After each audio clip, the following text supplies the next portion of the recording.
What does it actually feel like when you're walking across those coals? Could you feel the heat? You can feel it. You keep Yeah. going. Yeah. The first time I walked across the coals, I was terrified. We Okay. have all these walls that were built around us, Yeah. and actually, Tony came up to me, and I was hesitating. There were people on the other side, um, and he yelled in my ear, "Just do it!" I was like, right Yeah. across, wipe your feet.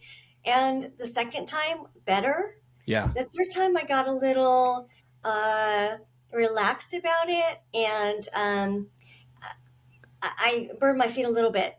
But Okay. the next morning, anything is gone, so you Yeah. really don't worry about it. So I think it's just one of those ways that you can safely get through your unbeliefs. Mhm. And when you're driving that into your emotions and your muscle memory, then it's deeper. Hey, this is a quick shout out from one of our awesome sponsors. Check this out. Thank you to Tracy down at Tranquil Turtle Massage in downtown Coeur d'Alene. Look, my wife and I, we see Tracy and her team every single month for a couples massage, and it is the best thing. Tracy is a master massage specialist and a Hanu Ashiatsu trainer. You need to reach out to Tracy and her team. Make sure that you tell them that I sent you, and you'll get $25 off your next massage. Also, while you're there, check out CDA Brows, Body, and Ink. Make sure to tell Tracy that I sent you, and you'll save $100 on your next tattoo, brows, and plasma tightening services.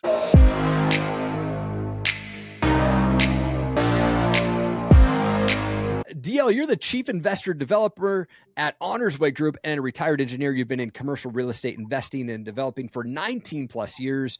You've worked with Lockheed Martin, HP, Northrop Grumman, Nestle USA, the U.S. Army, and so much more. I'm excited for this. Thank you for your time. Thank you for having me today, Eric. I appreciate your carving out the time of your busy day. Oh, absolutely. I'm so excited to get your story out to the world there. I like to kick the show off by going back a bit, though. Like, where did you grow up and what was childhood like for you? Well, I was born at a very young age. Yeah. So that's about the best joke that you'll get out of an Right. engineer. But I I love am it. trying today, Eric. So help me out. That's awesome. I was born to parents. My parents were teachers, and so they didn't have a business background. Hard workers that came out of that, but also a broke family. So I didn't grow up with a lot of money. But I did learn how to work hard. So with that, I was able to raise my kids and my daughters in the same work ethic so that they're hard workers. They can work circles around most adults I know. And that's a real blessing. Yeah. Oh, that's awesome. That's awesome.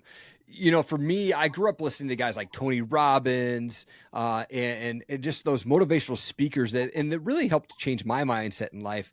But for you, like, who inspires you to go that engineering route and to get you to do what you're doing today?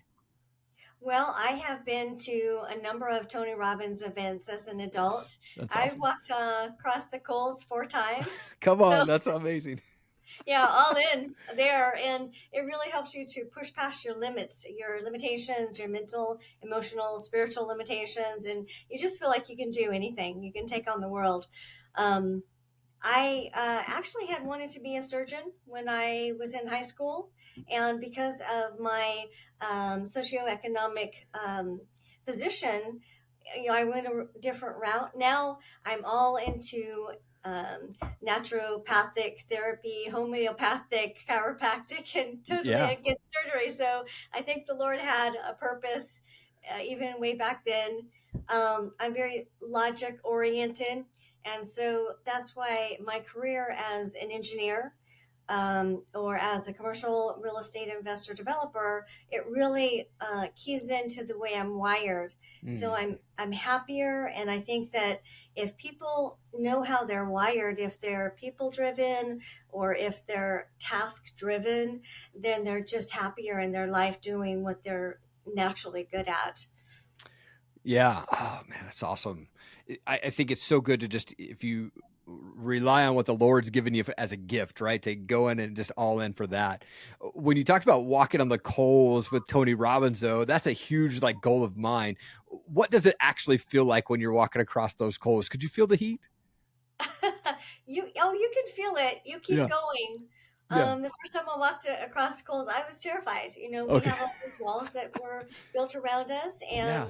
and actually, Tony came up to me, and I was hesitating. There were people on the other side, um, and he yelled in my ear, "Just do it!" I was like, right across, Yeah. wipe your feet. And the second time, better. Yeah. The third time, I got a little uh, relaxed about it, and I burned my feet a little bit. But Okay. the next morning, anything is gone, so you Yeah. really don't worry about it. So I think it's just one of those ways that you can safely get through your unbeliefs. Hmm. And when you're driving that into your emotions and your muscle memory, then it's deeper. Yeah. Yeah. Oh, so cool. So cool. Like I mentioned, you're the chief investor and developer there at Honors Way Group. For those who don't know, like, what is Honors Way Group? Where did the name come from? How did it all come together? We are a group of investors, and we're developers in the Dallas area. So I started out my commercial career in real estate 2005, and picked up my first property in 2009. So I took over a small apartment complex. I forced 80% vacancy, kicked out all the drug dealers and prostitutes, and did the rehab and re-tenanted with small working families. And in that way, we were able to double the value in a year, um, and create lasting change in that neighborhood that had been a drug property. So I really get this Class B conversion. Mhm. Um, and you notice that I had a few years before I picked up my first property because I was learning everything that I could about real estate. So there's a big difference of somebody who is going in there with training or going into 100 units right out of the gate. There's Right. that knowledge base. So here we have a market that is challenged because we have uneducated or inexperienced folks that are trying their best. Hmm. Another shift that I would recommend is some of the gurus are telling you quit your job and just jump into the fire, right? Yeah. I've heard that a million Well, times. Yeah. yes, way to go. Uh, Especially if you've built a career and you've put a couple decades into that. You want to phase out of it. You want to have a goal. And I Mhm. don't know what that is for some people. I just wanted to double my income and cash flow. Some people want to maybe replace their income in cash flow. Some of the market uh, deals that are out there, there's no appreciation left in those deals. So people are going to get in trouble, of course. And then the cash flow is marginal. So when rents normalize, then they're going to be in trouble that way. But we buy commercial real estate both to have the cash flow and the safety net of the appreciation, or the appreciation and the safety net of the cash flow. We've got dual opportunity to succeed. And so we're buffered there. Hmm. So we are focused on Class A luxury, multifamily only. We have a sister property, which is 22 northwest of Austin, and it is recession proof. It did super great through the pandemic when those rent moratoriums were happening. I only saw rent specials on our property for one time, just one time. Wow. So we want to focus on the right asset class, Eric, and Hmm. we want to make sure that we're working with recession proof. Um, a lot of the uncertainty in the market right now is because the pandemic shifted retail completely. It has also shifted warehouse completely. Hmm. And it also shifted the Class B and the Class C workforce housing completely. Because if we look at those rent moratoriums as a case study, then the Supreme Court has told the CDC that they cannot do that again. That was unlawful. But Congress could come in and do that again. So We want to stay away from an asset class that would be controlled by the government. Yeah. Um, our tenants are professional tenants, probably in their 30s, and they are building their career. They pay rent as an afterthought. So we're focused on asset class first and asset allocation. Mm. Um, what do you think about that? Yeah, I mean, I think it's so interesting that you should focus on those the folks there that are able to pay the rent and be able to be those professional folks. And it's interesting when you said like Congress can get involved. Like obviously that's never a good thing. I think if you get the government involved and stuff like that.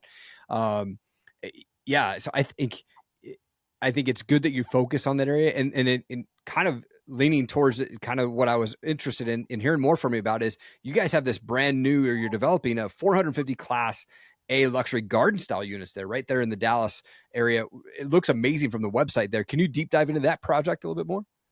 It's a godsend. We could talk about it all day. Yeah. Um, it is 450 Class A luxury multifamily units, garden style. We have 4-story on 7 of our units, our buildings on phase 1, and we have 3 buildings that are 3-story. We can get 284 units on our phase 1, which if we had to stop there, great. Our apartments are oversized. So our average apartment size is 1,100 square feet, Huh. lofted ceilings, um, just all of the Class A luxury that the professionals like. And we're providing workforce housing for the professionals who, Right. they're not going to stay in $1,000 unit, a classy unit. Right. They want to have safe neighborhoods. They want to have professional services. And so that's what we're focused on. And this morning I was on the phone, talking through some things with our civil and our general contractor and our co-developer, and just working through the next issues on our zoning compliance plan because we're 90% entitled. So we're going Okay. to break ground in a couple short months. I'm super Come on. excited about that. Yeah. That's exciting. Oh, that's awesome. I mean, you're obviously very successful in what you do. And I think real estate is a tough industry for most people. What is it that you do and your most successful peers do that most people are not doing? Well, one of the things that I did was I did go to some of these syndication seminars, Mm. mostly to make context because with 19 years of experience, I could tell if they were accurate or not. Yeah. Um, so, Yep. um, and then I stopped going because really they're telling people to buy anything. That doesn't make sense at all. Right. You have to have the accurate deal analyzing. You have to make sure that you have both cash flow and appreciation. So if you look at a land development deal in comparison to a Class B or a Class C conversion, we are going in and we're forcing value Mm-hmm. on that land, and we've about doubled the value of the land at this point. Same Wow. thing, right? That's what you want to do. First year, double the value, and so I'm not afraid of the land development.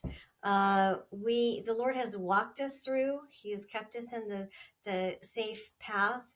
He gave us an off market deal. So I was analyzing Wow. deals all across South Dallas, everywhere in Dallas. I was analyzing deals north of Denton and south of Denton. And I came across this little sign, classic how to find a deal. It was a little sign with the owner's cell phone number on it. So if you want to look for great deals now, don't be talking to brokers. Go to a probate attorney, right? All the things Yeah. that we know to do. Probate attorney, divorce attorney, uh, courthouse steps. Be looking on the computer, but be driving the miles too. Mm-hmm. And you really want a good deal. I think it's so important. Make sure that everything is lined up, and I'm a man of faith, so I think prayer comes into play when it comes to making business decisions and things like that. How does faith come into play with your business decisions? Prayer is a great answer, Eric, Yeah. because there is a lot of stress. Mhm. And if we allow it to, the world will come in and they'll stress us out and we'll make a decision that wasn't exactly accurate. Yeah. But if we do things like praying for our enemy, the Lord will show us how that enemy is going to try to mess us up that week. And we'll have a chance to um, correct that situation and move forward. Um, that's one of the things that has been really helpful for me right now because we've got some concern in the market. We have some volatility while the market is just doing its thing of it's correcting itself. Yeah. Um, a lot of people have not gone through a couple market cycles, so they don't know by experience that the market is just correcting itself, and we expected that. So prayer has helped me, Yeah. just exactly like you said, just to deal with the stress and Yeah. come up with a good idea. Mm. It's Sometimes you so just need, right? yeah, so important there. So, I it's just need a good idea. yeah. Oh, it's so important to do that. When you're looking at, places to invest in and pick up a new property there, what types of things are you looking for in that property? What are the non-negotiables that you kind of have in place that would say, yep, it has to have this in place for me to move forward? Yes, we want to be looking at infill property. I know that there's a lot of growth that had gone up to north of Dallas toward McKinney to talk about our market over the past 10 years. And then also there's a lot of growth going up to Salina, Prosper, um, Anna, but that market is actually an hour away from jobs. So Hmm. jobs would be key. We're in Denton. We're 30 miles from Plano, 30 miles from South Lake, 30 miles from uh, Dallas, downtown Dallas. And so we're hitting three job markets for professionals. Jobs are key. Yep. With us, utilities to the lot is those are key. Infill, multifamily zoning. We don't want to hold a property and wait to get zoned because it's a $6 million property. Hmm. Yeah. Man, it's What so do you good to have think? those. Yeah, I think it's so good to have non-negotiables in play for anything in life, whether it's doing business for, your just own morals or your habits, your rituals and daily routines. Like those non-negotiables are so important just in life. And if you sway from them, that's, I think, where people start to make mistakes, right? If you're not having high standards for yourself or having those non-negotiable in place, that's where people start getting off track there a little bit. That brings up a really good point that has helped us a lot is value matching. Mm. Do you know this value I, matching? No, it sounds interesting though. What is Yeah, that and about? it's more related to the people aspect Okay. where if we're bringing people on our team, we want to make sure that we're uh, matching in values, Yeah. like 1,000% honest and transparent, right? That's a Mhm. key because if you know the truth will set you free. If we are not operating transparently and honestly, then it's tough. But if we are, Stephen Covey talks about the speed of trust in his sequel. Yeah. And if we have trust, if we slow down and have trust, then we actually go faster with people. Mm.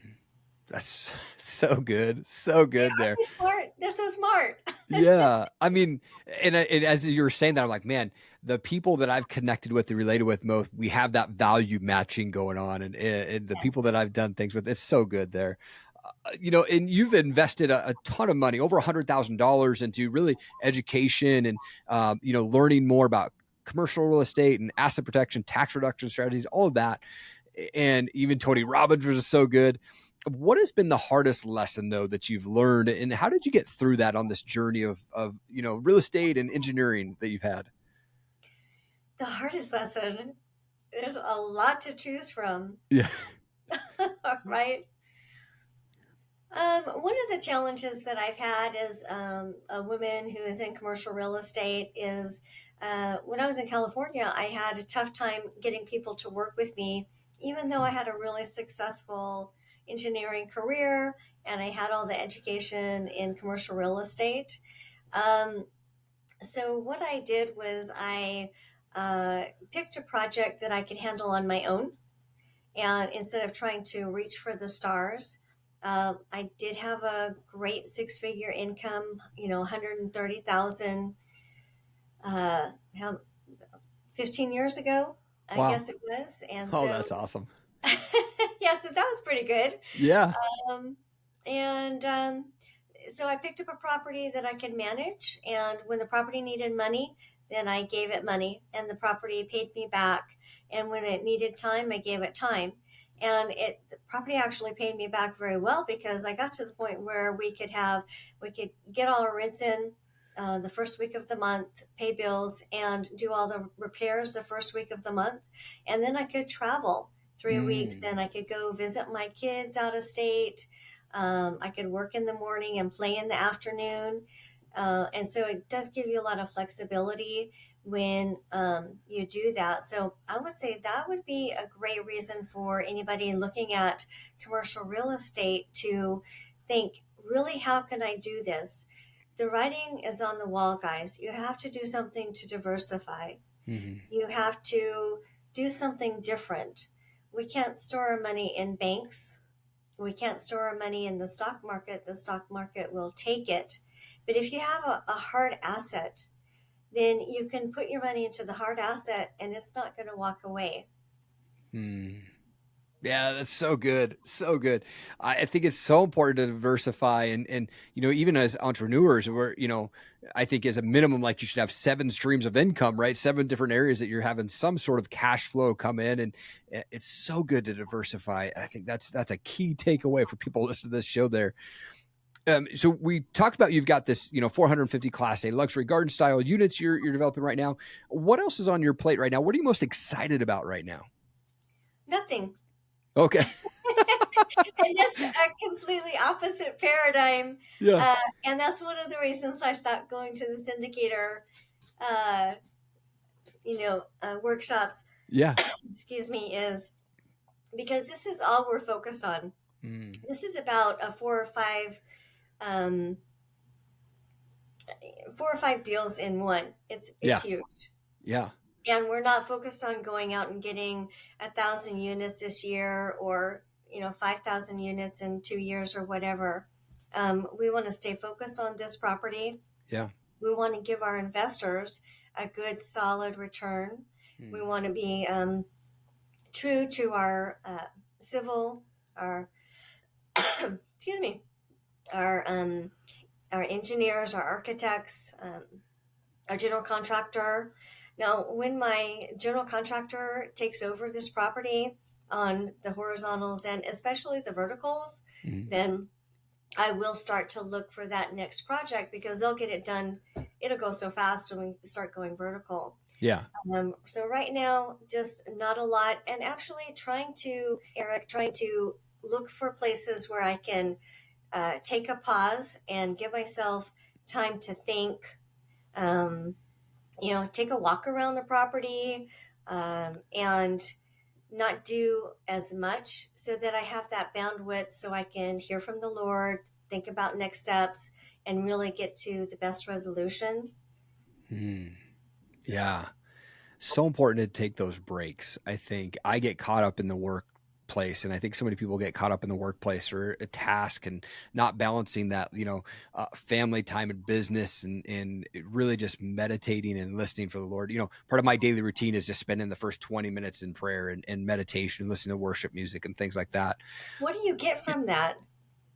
Yeah, for me, it's really a time of, what the first thing that I do when I wake up is immediately go, man, thank you, God, for another day to see and hug and hold my family, because you never know when it's going to end, right? And so I immediately go into thankful mode, and then it's make my bed, come upstairs, turn on that worship music, and spend time in prayer. And it's very much a gratitude. Thank you for the life that I've had, the cars that are paid off, right? Like I'm debt free. Like, God, thank you for my family and health. And, so spend time in that.